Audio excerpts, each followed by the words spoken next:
வணக்கம். இது தமிழ் குரலின் சிறப்பு நேர்காணல். இன்றைக்கு நம்மோடு இணைந்திருக்கிறவர் ஃபர்ஸ்ட் லைன் மீடியாவின் முதன்மை ஆசிரியர் மூத்த பத்திரிகையாளர் டாக்டர் உமாபதி அவர்கள். சார் வணக்கம். சார் வணக்கம். என்ன சார், கடைசியில் விஜய் அமித்ஷாவை சந்திக்க போகிறார், இன்னும் 2 நாள் தான் அப்படின்ற மாதிரி வந்துருச்சு.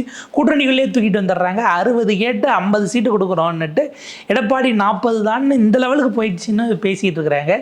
பல பிரச்சனைகள்லேருந்து சந்திக்க ஒரே மருந்து அருமருந்து அமித்ஷான்னு ஆயிடுச்சா? எப்படி பார்க்குறீங்க? அருமருந்து அமித்ஷா இந்த இதில் இல்லை. இப்போ நீங்கள் வந்து ஹாஸ்பிட்டலுக்கு போகிறீங்கன்னு வைங்களேன், ஒரு சில மருத்துவமனைகளில் இப்போ அது ட்ரெண்டிங்காக போயிட்டுருக்கு. என்ன பண்ணுவாங்க அப்படின்னா, உடம்பு சரியில்லைன்னு நீங்கள் அங்கே தானே போய் ஆகணும், ஆஸ்பத்திரிக்கு தான் போய் ஆகணும். உடனே என்ன பண்ணுவாங்கன்னா, ஒரு தூக்க ஊசியை போட்டு விட்ருவாங்க. போட்ட உடனே பேஷண்ட் என்ன பண்ணால் தூங்கிடுவாங்க, கொண்டு போய் ஐசியூவில் போட்டுருவாங்க. அப்போ பார்க்குறவன் செத்துட்டாரோ சாக போகிறாரோன்ற மாதிரி இருக்கும். கெஸ்ட்டுக்கு போகிறவனுக்கு கூட போகிறவனுக்கு ஒன்றும் தெரியாது. அம்மா ரொம்ப உடம்பு சரியில்லை, நீங்கள் வந்து இது பண்ணணும், அவருக்கு இந்த ஆப்ரேஷன் பண்ணணும், இது பண்ணணும், அது பண்ணணும், ஒரு பில்டப் கொடுத்து கையெழுத்து வாங்கிடுவாங்க. வாங்கிட்டு சும்மா இருக்கவனுக்கு 3 ஸ்டெண்ட் அடிச்சு விட்ருவாங்க. அவனுக்கு லைட்டாக தான் நெஞ்சு வலி வந்திருக்கும். ஸ்டெண்ட் அடிச்சு விட்டு ஒரு அமௌண்ட்டை போட்டு அனுப்பி விட்ருவாங்க. இதுதான் அமித்ஷா. இப்படி தான் அவனுக்கு எப்படியாவது நீ பேஷண்ட்டை மட்டும் கொண்டுரு, இருமல் சளின்னு வந்தான்னா கூட அவன் அவரோட முடிஞ்சிடுவான்னு சொல்லி அட்மிட் பண்ணி அவனை முடிச்சிடுறது டாக்டர் அமித்ஷாவுடைய ஒரு பெரிய ஃபார்முலா. அதனால் கூட்டு போகிறது தான் வரைக்கும் தான் பிரச்சனை. ஆஸ்பத்திரி கூட்டு போயிட்டால் படுக்க போட்டு ஐசியூவில் அட்மிட் பண்ணி 10 நாள் கழிச்சு தான் விடுவாங்க. நிதிஷ்குமார் மாதிரி ஆக்கி விட்ருவாங்க. அதுக்கு இப்போ வந்து என்னென்னா, கிட்னி திருடுறதுக்கு ஒரு பையன் வந்து கூப்பிடுவான் பாருங்கள். அந்த மாதிரி பல பேரை வச்சு கூப்பிட்டு பார்த்தா இப்போ என்ன பண்ணியிருக்காங்கன்னா, ஆதவர்ஜனாவை கூப்பிட்டுருக்காங்க. ஆதவர்ஜனா தான் அந்த பையன். வாடா வாடா வாடான்னு கூப்பிடுவான் பாருங்கள், அந்த பையன் ஆதவர்ஜனா. இந்த ஆதவர்ஜனா வச்சு தான் இப்போ விஜயை கூப்பிட்டுருக்காங்க. அவங்க எல்லாத்தையும் மார்க் பண்ணிக்கிட்டே இருக்காங்க. எல்லாமே கிரிமினல் அஃபென்ஸ். எதுனா, மனைவியை வீட்டுக்குள்ளே விடாது, 41 பேர் செத்தது, அதுக்கப்புறம் போய் வண்டியில் விழுந்து இது விளக்கணையில் மாட்டின கொசு மாதிரி செத்து போகிற தற்குறிகள், அதுக்கப்புறம் பெண்கள் தினம் கொண்டாடுறேன்ற பேரில், புரியுதா அவங்களுக்கு, சில படத்தில் வில்லன்கள் காட்டுவாங்க, கொடூர வில்லன்கள் காட்டுவாங்க. கஞ்சா விற்கிறதே ஹோல்சேலில் அவன் தான் இருக்கும், சாராயம் விற்கிறது, மாமூல் எல்லாம் அவன் தான் இருக்கும். ஆனால் அவன் பார்த்தா மக்களுக்கு இது போட்டு ஏழைகளுக்கு 3 சக்கர சைக்கிள், நோட்டு புஸ்தகம் கொடுத்துட்ருப்பான், தையல் மிஷின் கொடுத்துருப்பான் பெண்களுக்கு. அந்த ஏரியாவில் உள்ள 10,000 பெண்கள் தாலி அறுத்தது அவனால தான் இருக்கும். ஸோ அந்த மாதிரி ஒரு வில்லன் தான் விஜய். தன் சொந்த பொண்டாட்டியே கதவுக்குள்ளே அனுப்பாமல் வீட்டை விட்டு வெளியே துரத்தி விட்டுட்டு மகளிர் தின விழா கொண்டாடுறான்னா எவ்வளோ நக்கல் இருக்கு மாதிரி. இருக்கவெல்லாம் கேனையை நினச்சானான்ற மாதிரி தான். நம்ம சொல்லலை, பார்க்குறவங்க பேசுகிறாங்க, அசிங்கமாக பேசுகிறாங்க இன்னும் விஜய். ஸோ இப்படி இருக்கும்போது அவங்க எல்லாத்தையும் நோட்டு, இப்போ சித்திரகுப்தா நோட்டில் எழுதிடுவான். இது போக இந்த பதுக்கி வச்சிருந்த 15 கோடி, அதுக்கு 1.5 கோடி, அப்புறம் அதான் காருக்கு வரி கட்ட காரு, எந்த ஆங்கிளில் வேணாலும் விஜய் மேலே வழக்கு போடலாம்.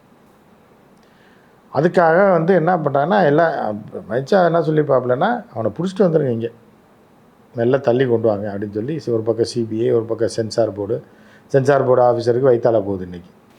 ஏன்னா இன்னைக்கு மதியானம் 2 மணி ஷோ, அந்த ஒருத்தன் பார்த்தா தான் அந்த படத்தை ரிலீஸ் பண்ண முடியுமா? வேற ஆளே இல்லையா?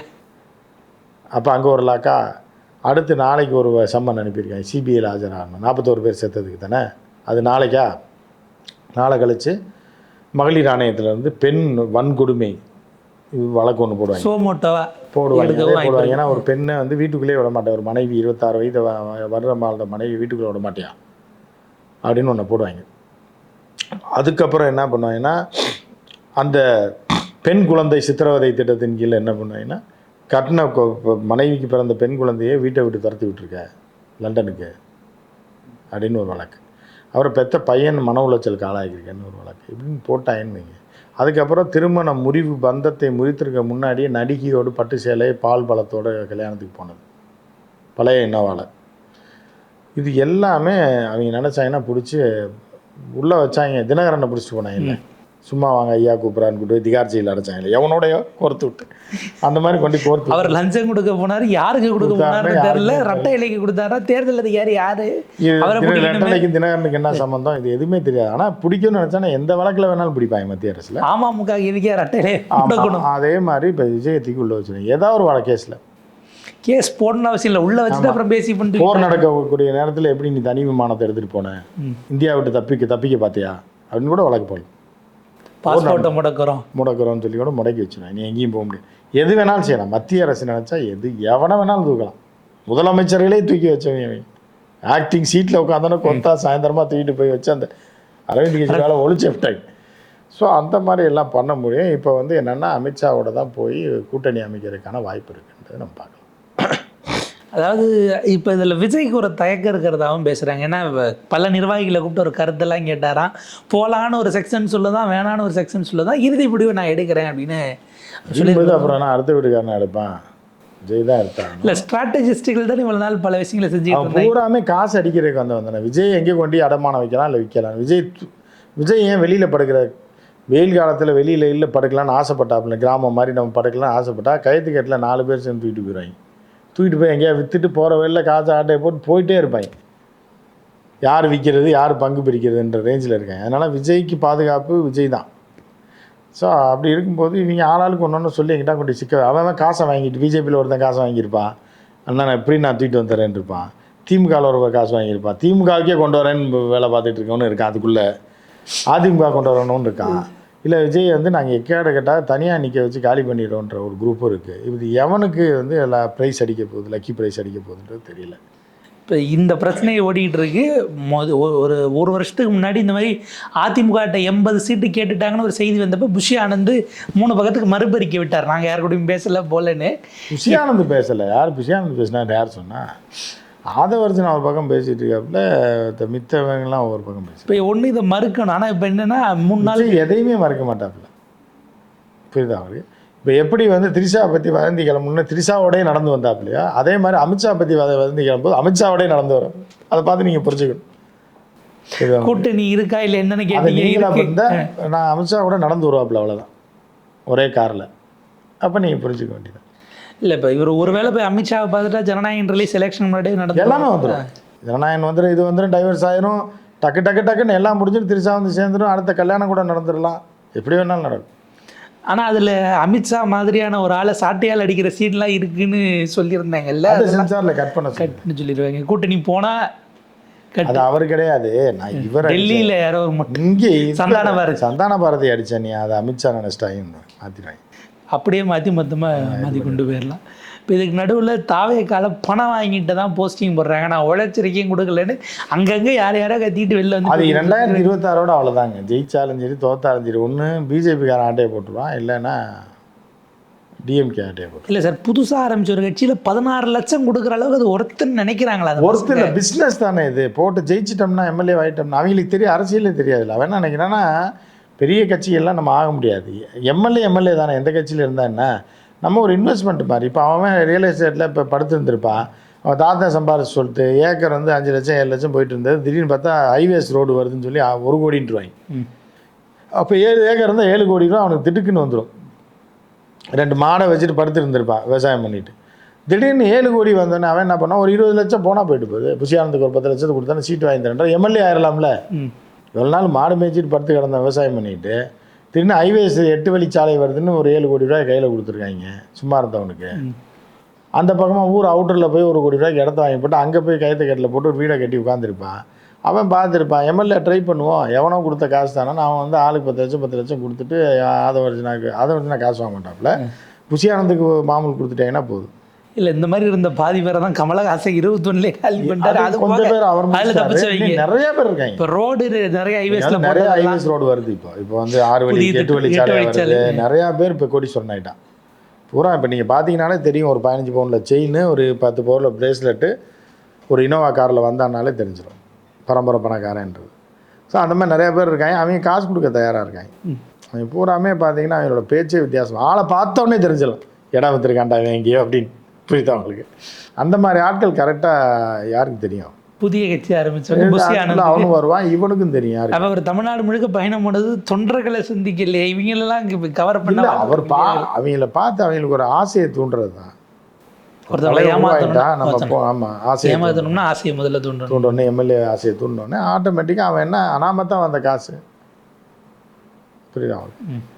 சரி 1 கோடியை போடுவோம், போட்டு தான் பார்ப்போம். எம்எல்ஏ ஆகிட்டோம்னா, எம்எல்ஏ ஆகலைன்னா கூட எம்எல்ஏன்னு இந்த பப்ளிசிட்டி எம்எல்ஏக்கு வருது, நின்னாருங்க விஜய் கட்சியில் நின்னாருன்னு அந்த நேம் இருக்குல்ல, அது எத்தனை லட்சம் கொடுத்தாலும் நீங்கள் இப்போ தந்தியில் பக்கமாக விளம்பரம் கொடுத்தாலும் அந்த பேர் கிடைக்காது. அவரை ஏற்று போட்டிட்டு யாருங்கிறாரு, அமைச்சரே ஏற்றி இவர் தான் போட்டிட்டு. விஜய்க்கு பயங்கர க்ளோஸுங்க, அந்த நேமுக்கு 25 லட்ச ரூபா செலவு பண்ண மாட்டான் அவன். அந்த ஃபோட்டோ ஒன்று கிடைச்சதுன்னா போஸ்ட் ஊர் பூரா ஒட்டுவாங்க, விஜய் பிரச்சாரத்துக்கு வரலாம், விஜய் வரமாட்டாப்புன்னு தெரியும், புஷியானதுனால வருவாப்புல. ஒரே ஒரு ஃபோட்டோ வச்சு வருஷ கணக்காக கதை சொல்கிறவங்களாம் இருக்கிறாங்க இல்லை, அந்த மாதிரி தான். தமிழ்நாட்டில் அதுக்கான பஞ்சம் இல்லாமல் இருக்குது. இப்போ இதுக்கு நடுவில் 12ஆம் தேதி விஜய்க்கு சம்மன் வந்து இந்த நியூஸ் எல்லாம் அது மாற்றுறதுக்கு சொன்னாங்களான்னு தெரில. தாவேகா சார்பில் தமிழ்நாடு முழுக்க ஆர்ப்பாட்டம் அறிவிச்சிருக்காங்க. ஒன்று ஜாதிவாரி கணக்கெடுப்பை உடனடியாக தமிழ்நாடு அரசு சர்வே நடத்தணும்.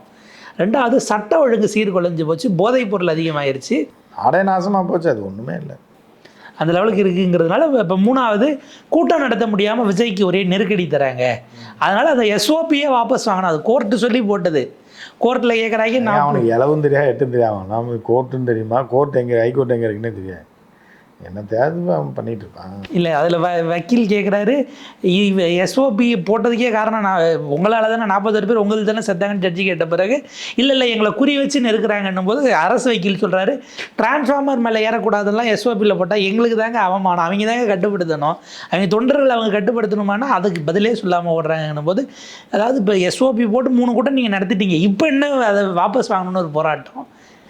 அவங்க ஏதாவது ஒன்று பண்ணணும்ல, அவனுக்கு வேறு எந்த அரசியலும் தெரியாது, எதுவும் தெரியாது, எதையாவது ஒன்று பேசி ஆளுங்கட்சிக்கு இப்போ இந்த போராட்டத்துக்கு ஆர்ப்பாட்டத்துக்கு விஜய் வருவாரா? அது ஒரு கேள்வி. விஜய் வெறுத்தா வடியுது இதுக்கெல்லாம் வர்றதுக்கு.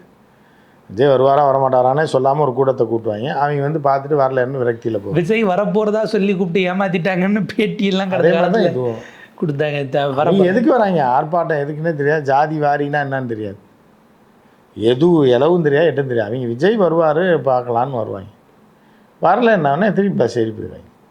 இப்போ சமீபத்தில் ஒரு இது போட்டிருந்தாங்க, விஜய் கட்சி ஏதோ இப்போ கூட்டம் போட்டிருக்கு, ஈசிஆரில் அந்த தெரு வழியாக விஜய் காரு போயிருக்கு, அவங்க ஏதோ ஹார்ன் அடிச்சிருக்காங்க, தளபதி வந்துட்டார் எல்லாம் ஏன்னு கத்த காரை நிப்பாட்டு அப்படியே போயிட்டாங்க. அதை எடுத்து வீடியோவை நியூஸ் எல்லாம் வேறு பிரேக்கிங், சர்ப்ரைஸ் கொடுத்த விஜய், காரில் ஹாரனை கேட்டதும் ஆர்ப்பரித்த தொண்டர்கள், கடைசியில் நிப்பாட்டு வீட்டுக்கு இந்த பக்கம் இருக்கும்போது அப்படி போனவர் ஹார்ன் அடிச்சதெல்லாம் பிரேக்கிங் போடுற அளவுக்கு நம்ம மீடியா அதெல்லாம் காசு கொடுக்குறாங்க, அதை அவனுக்கு ஓடுது இல்லை, தற்குறிகள் கூட்டம் நீங்கள் யார் பார்த்தா என்ன அப்படின்னா விளம்பரம் வருது போடுறாங்க. இப்போ ஏற்கனவே அதிமுகவை ஒரு ஊழல் சக்தின்னு இருக்கிறாப்புல, இந்த பக்கம் பாஜக பாசிச சக்தி, நடுவில் போய் தூயன்னு சேர்ந்தா ஊழல் தூய பாசிச கூட்டு எல்லாமே இருக்கணும்ல. ஒரு ஹோட்டல்னா தோசையும் இருக்குது, இட்லியும் இருக்கும், பூரியும் இருக்கும், சப்பாத்தி எல்லாமே இருக்கும்ல. நீ பிரியாணி கடையில் தான் பிரியாணி மட்டும் இருக்கும், சப்பாத்தி கேட்டால் தர மாட்டான். ஹோட்டலில் வந்து எல்லாமே இருக்குன்றது தான் விஜயோட கான்செப்ட். ஆனால் அந்த கூட்டணிக்கு அவர் பவன் கல்யாண் மாடல் தானே, அவர் நம்பர் 2 தானே. அப்படி பார்த்தா அது அவர் ஒத்துப்பாரா, அவர் மாதிரியான ஒரு பர்சனாலிட்டி எல்லாத்துலேயும் அவர் போனால் அதோட ஒழிச்சு கட்டிடுவாங்க. இன்றைக்கி பரபரப்பாக இருக்குது, இன்றைக்கி தப்பிக்கலாம் விஷயத்தில், விஜயோட அரசியல் முடிஞ்சு போச்சுங்க. ஒரு நிறைய கேள்வி சார். இப்போ விஜய் பவன் கல்யாணம் ஆகிறாராங்கிறது வேறு, எடப்பாடி பழனிசாமி சந்திரபாபு நாயுடுவான்னு ஒரு கேள்வி இருக்குல்ல. எடப்பாடி பழனிசாமி சந்திரபாபு நாயுடு அளவுக்குலாம் ஒர்த்து கிடையாது. ஏன்னா ஆந்திரா மாடலுங்கிறாங்க, அதனால ஆந்திரா மாடல்னால் என்ன பண்ணாங்கன்னா வேணா எடப்பாடியை சிஎம்மாக வச்சுட்டு 2 டெப்டி சிஎம் இருப்பான். எடப்பாடி இங்கே பேசிகிட்டு இருக்கும்போது அங்கே ஒரு கையெழுத்தை போட்டு ஒரு சாங்ஷனை போட்டு விட்ருவாங்க. எடப்பாடிக்கே தெரியாது. எடப்பாடி ஊர்லேயே 4 ரோடு போடுவாங்க. இவர் போய் பார்த்தா என்னடா புதுசாக ரோடு போட்டுட்ருக்காங்க, ஏன்னா அது துணை முதல்வர் சொன்னார். யாரா துணை முதல்வர்னா இந்த மாதிரி ஏதாச்சும் சொல்லுவேன், அண்ணாமலை நயினார் சொன்னார், அப்படியே போயிடுவார். அப்புறம் இந்த பக்கம் வந்தால் ஏன்டா திருச்சி பக்கத்தில் என்னமோ பாலம் கட்டிகிட்டு இருக்கீங்க யாரான்னா விஜய் சொன்னார்.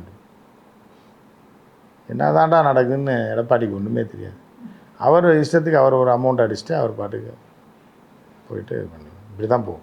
பார்ப்போம் சார், இது என்ன ஆகுது. ஏன்னா முதல் எலெக்ஷன்லேயே கொள்கை எதிரோடய சேர்ந்தாங்கன்னா அதோட அரசியல் முடிஞ்சிருச்சுங்கிறாங்க. ஆனால் ஒரு 10 எம்எல்ஏ இருந்து அடுத்த எலெக்ஷனில் நீங்கள் பேரம் பேசுகிறது கரெக்டாக இருக்கணும்னு ஒரு பார்வை இருக்குது. இல்லை எடப்பாடி சிஎம் ஆகிட்டா அந்த இது வடிவேல் காமெடியில் ஒருத்தன் மோட்ரு ரூம்லேருந்து ஓடி வரான்ல, எங்கேம்மா அவன் புருஷன் என்னன்னு அவர் வெளியூர் போயிருக்காரு, இவன் யாரும் முரட்டு ரூமாக ஓடி வர்றான்ற மாதிரி திடீர்னு எடப்பாடி லேட்டாக ஆஃபீஸுக்கு போனார்னு வைங்க, திட்டுன்னு உள்ளேருந்து வருது அன்றாயிரோட பேப்பரோட ஓடி வர. யாரான்னா நீ வர்ற வரைக்கும் அவர் தான் ஜி சொன்னார், கையெழுத்து போட்டுக்கிட்டு இருந்தான், நீ வந்ததுனால ஓடுறான். முதலமைச்சர் கையெழுத்த போலி போட்டு. ஆமாம், அவர் நீ 10-11 மணிக்கு வருவீங்கன்றதுனால கையெழுத்து போட்டுக்கிட்டு இருந்தா, நீங்கள் வந்தோடனே பதட்டமாக ஓடுறான். யாரா வேறுன்னா ஜி அனுப்புன ஆளுன்னு. இந்த மாதிரி தான் போகும். நீங்கள் கூட்டணியில் வந்தால் என்ன கையெழுத்து போட்டுக்கிட்டு இருந்தால் நீங்கள் வந்துட்டீங்க, என்ன சொல்லாமல் கொள்ளாமல் வந்துட்டிங்கன்னா அப்புறம் அவன் பதட்டம் ஆக மாட்டான், அவன் பாட்டு எதிர்த்து ஓடுறான். மொத்தமாக கேப்சர் பண்ணி கொண்டு போயிடுவாங்கங்கிற அந்த இலக்கை நோக்கி தான் போகிறாங்க. பாப்போம் சார் இது எப்படி போகுதுன்னு. விஜய் என்ன முடிவு எடுக்கிறார், அவருக்கு அதனால் என்ன லாபம் கிடைக்குது பார்ப்போம். உங்கள் நேரத்துக்கு பொறுத்து நன்றி சார்.